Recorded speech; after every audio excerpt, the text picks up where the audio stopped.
Hello friends, welcome to our channel. இன்றைக்கி நம்ம சேனலில் என்ன வீடியோ பார்க்க போகிறோம்னு பார்த்தீங்கன்னா, கௌரா எலக்ட்ரிக் ஸ்கூட்டரோட ஹேண்டில் பார் பேரிங் சேஞ்ச் பண்ணுறது எப்படி அப்படின்னு சொல்லி இந்த வீடியோவில் ஃபுல்லாக பார்க்கும்போது தெரிஞ்சுக்கலாம். இதில் என்ன கம்ப்ளைண்ட் அப்படின்னு சொல்லி பார்த்தீங்கன்னா, நம்ம ஹேண்டில் பாரை வந்து லெஃப்ட் அண்ட் ரைட் சைடு எந்த பக்கமும் நம்மளால் திருப்ப முடியாது, ஃபுல்லாக ஸ்ட்ரக் ஆன மாதிரி இருக்கும். அதான் இதோட கம்ப்ளைண்ட்டு. ஃபஸ்ட்டு வந்து இது என்ன கம்ப்ளைண்ட்டுன்னு சொல்லி நம்ம செக் பண்ணிக்கணும். நம்மளுக்கு வந்து ஃப்ரண்டில் போகக்கூடிய பிரேக் கேபிள், அதே மாதிரி பார்த்திங்கன்னா லாக் செட்டில் உள்ள லாக்கு, அந்த லிவரு ஏதாட்டும் நம்மளுக்கு அந்த ஹேண்டில் பாரில் உள்ள பார்ட்ஸில் போய் டச் ஆகிருக்கான்னு சொல்லி பார்க்கணும். ஏன்னா அது டச் ஆகிருந்தாலும் நம்மளுக்கு இந்த மாதிரி கம்ப்ளைண்ட் வரும். ஃபஸ்ட்டு இனிஷியலாக நம்மளுடைய ஹெட்டை தனியாக கலத்துறதுக்கு பார்த்திங்கன்னா 14-17 ஸ்பேனரை யூஸ் பண்ணி 2 பக்கமும் போட்டு அந்த 14ஆம் நம்பர் போல்ட்டை வந்து ரிமூவ் பண்ணிடணும். அதை ரிமூவ் பண்ணால் மட்டும்தான் நம்மளோட ஸ்கூட்டரோட ஃப்ரண்ட்டு ஹெட்டை எடுக்க முடியும். ஹெட்டை எடுத்தால் தான் நம்மளுக்கு கீழே ஒரு பேரிங் வரும், அதே மாதிரி ஃபோர்க்கில் மேலே ஒரு பேரிங் வரும்.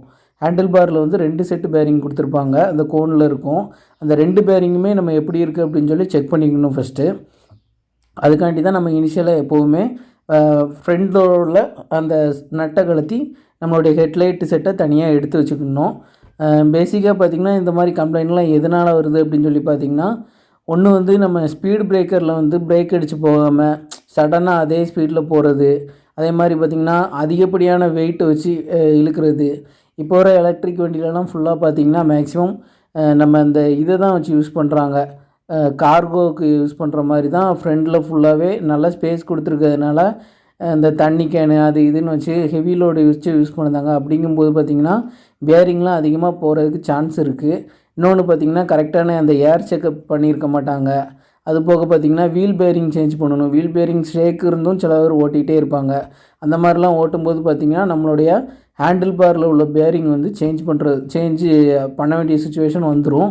இப்போ நீங்கள் பார்த்துட்டு இருக்கிறது தான் அந்த ஹேண்டில் பாரில் உள்ள இது. அதில் பார்த்திங்கன்னா மொத்தம் 2 இதை லூஸ் பண்ணணும், 2 போல்ட்டை வந்து லூஸ் பண்ணணும். ஒன்று பார்த்திங்கன்னா நம்மளுக்கு 34ஆம் நம்பர் போல்ட்டு கொடுத்துருப்பாங்க, இன்னொன்று பார்த்திங்கன்னா 45 சைஸு ஸ்பேனரு. 2 ஸ்பேனரை வச்சு தான் நம்ம அந்த ஃபஸ்ட்டு அதை ரிமூவ் பண்ணால் மட்டும்தான் நம்மளுடைய பேரிங்கே நம்மளால் பார்க்க முடியும். அதே மாதிரி பார்த்திங்கன்னா நீங்கள் ஹேண்டில் பார் வந்து ரொம்ப ரஃப்பாக இருக்குது அப்படின்னா நம்ம அந்த 46 இந்த 34 இந்த 2 ஸ்பேனரையும் கொஞ்சம் லூஸ் பண்ணி நம்மளுக்கு தேவையான அளவுக்கு அந்த ரஃப்னஸ், அதாவது ஹேண்டில் பார் திருப்புறதுக்கு வந்து ஒரு ஸ்மூத்னஸாக நம்மளால் கொண்டு வர முடியும். ஃபஸ்ட்டு வந்து நம்ம மேலே உள்ள ஸ்பேனரை கலத்திடலாம். இதில் வந்து நிறைய மில்லிங் த்ரெட்டு வந்து சின்னதாக லாங் த்ரெட்டு கொடுத்துருப்பாங்க, அதனால் கலத்துறதுக்கு கொஞ்சம் டைம் ஆகும். இந்த மாதிரி டூல்ஸ் எல்லாமே நம்மகிட்ட இருந்துச்சுன்னா நம்ம ஒர்க் ஷாப் போகாமையே நம்மளே நம்மளுடைய ஹேண்டில் பார் பேரிங்கை வந்து சேஞ்ச் பண்ண முடியும். இந்த வீடியோவை ஃபுல்லாக பார்க்கும்போது நீங்கள் கம்ப்ளீட்டாக எப்படி சேஞ்ச் பண்ணுறது அப்படின்னு சொல்லி தெரிஞ்சுக்கலாம். இது வந்து எலக்ட்ரிக் பைக்கு, பெட்ரோல் பைக்கு, எல்லா ஸ்கூட்டர் டைப்புக்கும் இதே சேம் மெத்தட் தான். நம்ம சேனலுக்கு சப்ஸ்கிரைப் பண்ணலைன்னா மறக்காமல் சப்ஸ்கிரைப் பண்ணிக்கோங்க. பக்கத்தில் உள்ள பெல் ஐக்கானையும் கிளிக் பண்ணிக்கோங்க. அப்போ தான் நம்ம அடுத்தடுத்து போடக்கூடிய மெக்கானிக்கல் வீடியோஸ் உங்களுக்கு நோட்டிஃபிகேஷனாக வரும். உங்கள் ஃப்ரெண்ட்ஸுக்கும் ஷேர் பண்ணுங்கள். கீழே உள்ள ஸ்பேனருக்கு வந்து மேக்ஸிமம் நம்மகிட்ட ஸ்பேனர் சைஸ் இருக்காது, அதனால் வைஸ் கிரிப்பர் அப்படிங்கிறது இதோட பேர். இந்த வைஸ் கிரிப்பரை வச்சு நம்ம லூஸ் பண்ண போகிறோம். வைஸ் கிரிப்பர் வந்து மேக்ஸிமம் நம்ம எல்லா மெக்கானிக்கல் ஷாப்லேயும் வச்சுருப்பாங்க. இதோட ப்ரைஸ் பார்த்திங்கன்னா நம்மளுக்கு 650 ரூபா அந்த மாதிரி வரும். இதை வச்சு லூஸ் பண்ணும்போது நம்ம ஈஸியாக லூஸ் பண்ண முடியும். அதே மாதிரி ரொம்ப ஸ்ட்ரக் ஆகிருக்கு, துரு பிடிச்சிருக்கு அப்படின்னு தெரிஞ்சதுன்னா WD-40 வந்து நம்ம கண்டிப்பாக யூஸ் பண்ணிக்கணும். அந்த WD-40 நம்ம யூஸ் பண்ணும்போது பார்த்திங்கன்னா நம்மளுக்கு அந்த துரு இருந்துச்சுனாலும் நம்ம கலத்தும் போது கொஞ்சம் ஃப்ரீயாகி வரும். ரொம்ப நம்ம எஃபெக்ட் போட தேவையில்லை கலத்துறதுக்கு. இதான் இந்த ஃபோர்க்கு சேஞ்ச் பண்ணக்கூடிய இதில் முக்கியமான வேலைன்னா இதை கலத்துறது தான். இந்த 2 போல்ட்டையுமே லூஸ் பண்ணிட்டா அடுத்து வரக்கூடிய வேலைகள் எல்லாம் ரொம்ப சுலபமாக முடிஞ்சிடும். இப்போ பார்த்திங்கன்னா நம்ம லூஸ் பண்ணியாச்சு. பார்த்திங்கன்னா கீழே உள்ள பேரிங் வந்து நம்மளுக்கு தெரிஞ்சிருக்கு. பேரிங்கில் உள்ள அந்த இது மட்டும்தான் இருக்குது, மெட்டல் மட்டும்தான் இருக்குது. பேரிங் ஃபுல்லாகவே நம்மளுக்கு ஸ்ட்ரக் ஆகிட்டு உள்ளே போய் லாக் ஆகிட்டு, அதனால தான் நம்ம ஹேண்டில் பாரை வந்து திருப்ப முடியல. 2 பக்கமுமே திருப்ப முடியல, லெஃப்ட் சைடும் திருப்ப முடியல, ரைட் சைடும் திருப்ப முடியல. நம்மளுக்கு அந்த கீழே உள்ள அந்த ரிங்க்கு வந்து கிடைக்காது, அந்த வலை வந்து கிடைக்காது. அதனால் அந்த வலையை கட் பண்ணி எடுத்துக்கலாம். வலை வந்து கிடச்சிதுன்னா நம்ம அதை போடுறது பெஸ்ட்டு. அப்படி இல்லைன்னா நம்மளுக்கு ரெடிமேடாகவே ஒர்க் ஷாப்பில் வந்து கிடைக்கும். ஆட்டோமொபைல் ஸ்பேர் பார்ட்ஸில் இதே சைஸு பேரிங்கை கொண்டு போய் இந்த சைஸில் வேணும் அப்படின்னு சொல்லி கேட்டிங்கன்னா அதே சைஸில் வச்சுருப்பாங்க. அதோட ப்ரைஸும் பார்த்திங்கன்னா கம்மியாக தான் வரும், 60-70 ரூபா தான் வரும். ஃபஸ்ட்டு இந்த மாதிரி துணியை வச்சு அந்த பழைய கீழே உள்ள அந்த பேரிங்கில் இருந்த அந்த பிசுக்கு எல்லாத்தையுமே நம்ம ரிமூவ் பண்ணிடணும். அது மாதிரி அதில் எதுவும் டேமேஜ் இருக்கா அப்படின்னு சொல்லி செக் பண்ணிடணும். இப்போ நீங்கள் பார்த்துட்ருக்க இதுதான் அந்த பழைய பேரிங்கு. அது ஃபுல்லாகவே உடஞ்சி கீழே விழுந்துட்டு ஆட்டோமேட்டிக்காக. இதே சைஸ் பேரிங் நம்ம கடையில் கொண்டு போய் காமிச்சு வாங்கணும். அதே சைஸுக்கு வச்சுருப்பாங்க, நம்ம வேறு சைஸ் போட முடியாது. இப்போ நம்மகிட்ட எல்லா சைஸு பேரிங்கும் இருக்குது. ஃபஸ்ட்டு நம்ம செக் பண்ணிக்கணும் அந்த பேரிங்கோட அளவு என்ன இருக்குது அப்படின்னு சொல்லி நம்ம ஒரு வெர்னியரை வச்சு அளந்து பார்த்துட்டு தான் நம்ம அதுக்கு தேவையான பேரிங்கை வந்து யூஸ் பண்ணணும். இது வந்து பேரிங் பால், பேரிங் கிடையாது. இந்த பேரிங் பாலை மட்டுமே நம்ம ரீப்ளேஸ் பண்ணால் போதும். கீழே உள்ள வலை போடணும்னு அவசியம் இல்லை. இப்போ நம்ம வெர்னியரை வச்சு மெஷர்மெண்ட் பண்ணியாச்சு. இந்த ஸ்கூட்டியில் பார்த்திங்கன்னா எலக்ட்ரிக் ஸ்கூட்டியில் கொஞ்சம் பெரிய பால் தான் கொடுத்துருப்பாங்க, பேரிங்கில் வரக்கூடிய பால். இப்போ மேக்ஸிமம் இதை அப்ளை பண்ணுறது பார்த்திங்கன்னா நம்ம க்ரீஸை வச்சு தான் அப்ளை பண்ணணும். அப்போ தான் அந்த பால் வந்து நம்மளுக்கு கீழே உள்ளாது, க்ரீஸோட சேர்த்து ஒட்டிக்கிடும். அதுக்கப்புறம் நம்ம அப்படியே நம்மளுடைய ஹேண்டில் பார் கோனை வந்து அப்படியே அதுக்குள்ளே ஃபிக்ஸ் பண்ணிக்கலாம் ரொம்ப ஈஸியாக. வலை வந்து ஓயில் மட்டும்தான் கிடைக்கும். ஓயியோட ப்ரைஸ் வந்து ரொம்ப அதிகமாக இருக்கும்.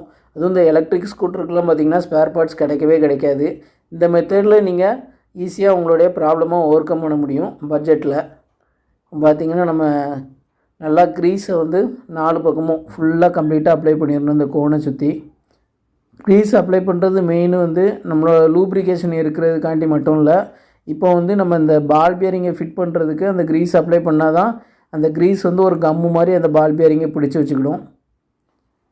இப்போ பார்த்திங்கன்னா இதிலே உங்களுக்கு தெரியும் 2 சைஸு பேரிங் வரும். பார்த்திங்கன்னா இந்த பால் பார் கோனில் வந்து நம்மளுடைய பால் குட்டி பால் மேலே தூக்கி உட்கார அந்த பாலில் வந்து பெரிய பால் மட்டும்தான் நம்ம க்ரீஸோட வைக்க போகிறோம். நல்லா டைட்டாக ஃபிட்டிங்காக உட்கார நெருக்கி தான் வைக்கணும்.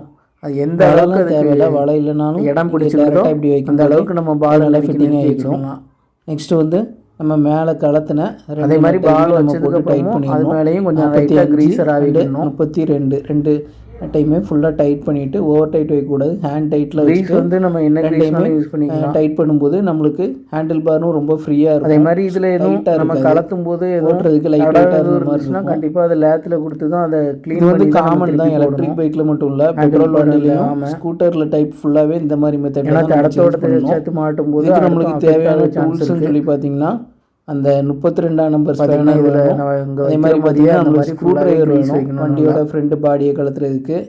அதே மாதிரி பார்த்தீங்கன்னா மேலே உள்ள வைஸ் பேரிங் பால் எதுவுமே போகலை, மேலே நல்லா இருக்குது. அது போக நம்மளுக்கு டேமேஜ்னா WD-40 க்ரீஸு, அந்த பால் பின்ஸ் அதாவது பால் பேரிங்ஸ் அந்த குட்டி குட்டி பால்ஸ் இருந்துச்சுல அந்த பால்ஸு, அது எல்லாமே நீங்கள் பழைய இதை கொண்டு அப்படியே உங்களுடைய ஆட்டோமொபைல் நியரஸ்ட்டு ஷாப்பில் கேட்டிங்கனாலே அதே மாதிரி பேரிங் எடுத்து கொடுத்துருப்பாங்க.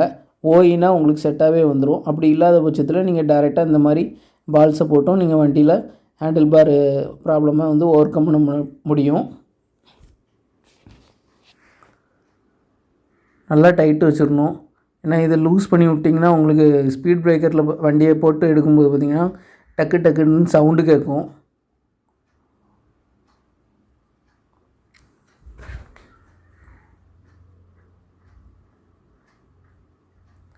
ரெண்டையுமே ரிங்ஸையும் 32ஆம் நம்பர் ரிங்ஸையும் போட்டு அந்த 2 சைடையும் நல்லா டைட் பண்ணிடணும்.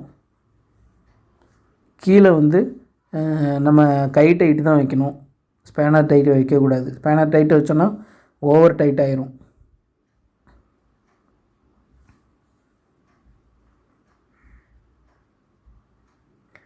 இதே சர்வீஸ் நீங்கள் கம்பெனிக்கு போனீங்க அப்படின்னா உங்களுக்கு பில்லு வந்து தீட்டிடுவாங்க. 2000 3000 சொல்லி கேட்டுருவாங்க.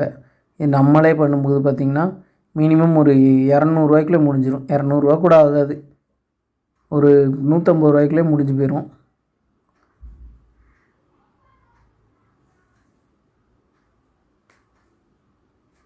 அவ்வளோதான், டைட்டு வச்சாச்சு. நம்ம அந்த பழைய க்ரீஸு எதுவும் இருந்துச்சுன்னா நல்லா தொடச்சி விட்டுக்கணும். பார்த்திங்கன்னா மேனுவலாக நம்ம ஃப்ரண்ட்டில் வீலை ஷேக் பண்ணி பார்க்கும்போது பார்த்திங்கன்னா நல்லாவே லெஃப்ட் அண்ட் ரைட் மூவ்மெண்ட் கொடுக்கு. ஓகே தான். ஏன்னா நம்ம மேலே உள்ள டாப்பு மாட்டுறதுக்கு முன்னாடி நம்ம செக் பண்ணிடணும் சவுண்டு கேட்குதா இல்லையான்னு. ஏன்னா மேலே டாப் மாட்டிட்டோன்னா 2 வேலையாயிரும் கலத்தி மாட்டுறதுக்கு. இப்போது ஓகே, வண்டி ஓவரால் ரெடி ஆகிட்டு. மேலே உள்ள பியரிங் நல்லா தான் இருக்குது, அது சேஞ்ச் பண்ண தேவையில்லை. அதுவும் சேம் மெத்தட் தான். நெக்ஸ்ட் நம்ம ஆல்ரெடி கலத்தின அந்த இதை 14 17 பின்னாடியும் முன்னாடியும் போட்டு லாக் பண்ணி டைட் பண்ணிட வேண்டியதான். ரொம்ப சிம்பிள் தான். இந்த மெத்தட் படி தான் பார்த்திங்கன்னா நம்ம வண்டியோட ஹேண்டில் பார் பியரிங்ஸை வந்து சேஞ்ச் பண்ணணும்.